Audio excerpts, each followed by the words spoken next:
what for? You know, she's doing what she's doing. I don't know if I could talk her into doing something else. But that is evidentiary of the way that Filipinos look at themselves. I mentioned the expat thing. They distinguish themselves as being, it has a class aspect to it, right? It also has a quasi-racial aspect to it. All of that is because Filipinos lack the kind of national culture that, for example, Chinese and Japanese have. Chinese, with great pride, look at 6,000 years of written history, right? They look at their own economic development. They're a nuclear power, right? And then you look at the Philippines, it's underdeveloped. It looks more like a Central American country in terms of the way that its resources have been ripped off by colonialism and neocolonialism than it does like the other developing countries.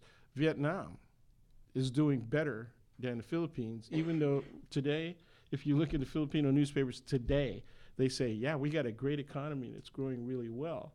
But you also mentioned that the families are actually very dependent on remittances because the government doesn't do crap. They don't have a tax system that favors maintenance of the infrastructure or the creation of public sector jobs. So the best and the brightest leave the Philippines. That was actually ordained as a national prioritized program by none other than Ferdinand Marcos, and you know how he ended up. But that program still exists today. Filipinos' greatest export is people. People. Okay, I just got back from Alaska. I'll be very quick. The biggest group up there that complained about the way they were being treated by the hospitals that recruited them from the Philippines, right? Were first generation recent Filipino immigrants that just arrived within the last 10 years. I think they said 2009, okay? That's our situation. And because we have these colonial markers, neocolonial markers, and poverty in the Philippines, we're looked down upon by all of the other larger nations with greater, longer cultural histories that have remained intact. At UC Berkeley, they didn't even want to teach Philippine or Filipino-American studies because we weren't exotic enough.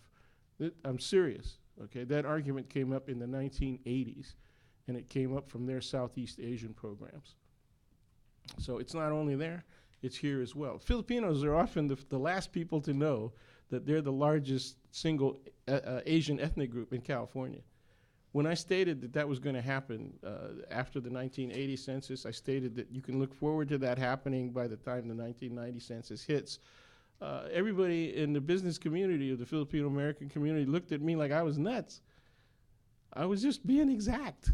I was just being precise, okay? So those kind of prejudices don't only exist from external sources towards, they exist within our own community. That's part of the problem, okay? It gets really complex. I know now you're gonna be scared to write anything about freaking Filipinos, right? You know,